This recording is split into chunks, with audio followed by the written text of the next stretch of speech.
Boston Herald and a former Republican political analyst. Joining us from Washington, Democratic strategist Lynda Tran of 270 Strategies. Ladies, great to have you with me. Thanks so much. It's like girl power this hour. Great to be here. Thank you. Adrian, I'll start with you. Why no rally effect? Why do you think we're not seeing that? Well, first off, the president has yet to declare we're at war with ISIS. He gives a very nuanced response, and he did that in the 60 Minutes interview yet again. What he needs to do is declare, say to the American people, we are at war, and then give the war a name. As you know, Michaela, past presidents, when they're at war, they give the war a name. They call it Operation Desert Shield, Operation Desert Storm. This president has yet to acknowledge that we are at war. So that's the first starting point for him. Well, Lynda, the White House can read these poll numbers as well as anybody else can. You think they're concerned that his approval rating remains so low, given what's going on right now? Look, I guarantee you the president is not focused on that number. What he's focused on are all the other numbers that are related to the airstrikes that have happened this past week, the 60 nations that are helping with this, the 5 nations in the Middle East, the 22 targets that have been hit, the 4 oil refineries that were destroyed, including the one that was producing $3 million a day to ISIS. I'm sure that's what he's focused on. You know, Adrian, I want to go back to the point you made. So far, the president is not saying this is war. Further, he hasn't named this military operation against ISIS. What are your thoughts on that?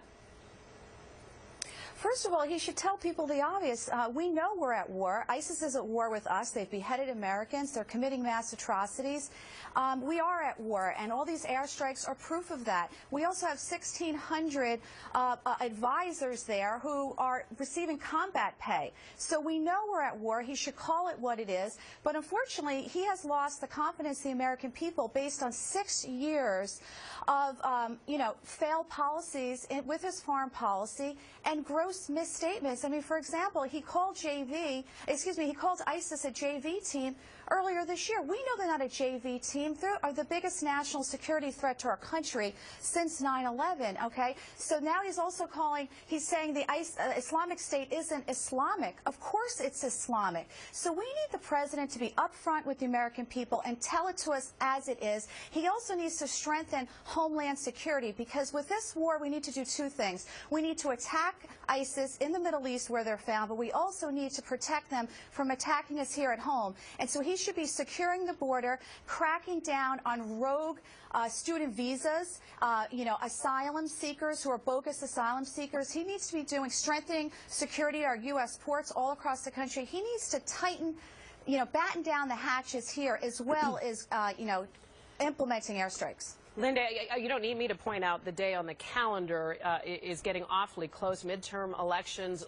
There's obviously concern for some Democrats by the president's low poll numbers.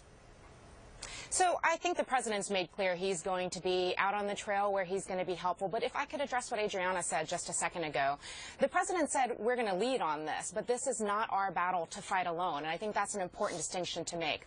Also, having 1,600 advisors on the ground is dramatically different than having 150,000 ground troops, what we had when we were in the midst of the Iraq war. So there's a tremendous difference between what you're seeing happening right now and what was happening when we were in the midst of war. Adriana, last question to you. I'll flip the question. I'll flip the question to you, sure, because it would seem that Republicans could capitalize on the president's low approval rating in November as well.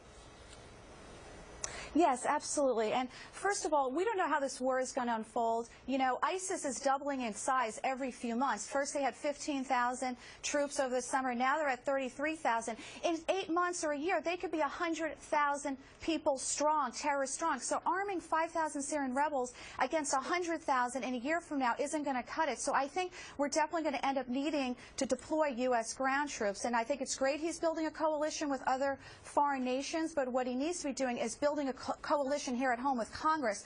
Congress should be pulled out of recess, and they should be given the opportunity to weigh in on this war. You certainly both had a lot of points to make about the situation that we're seeing right now with war or not war. Hopefully we'll be able to have some more discussions coming up. Ladies, thanks so much for joining me. Ahead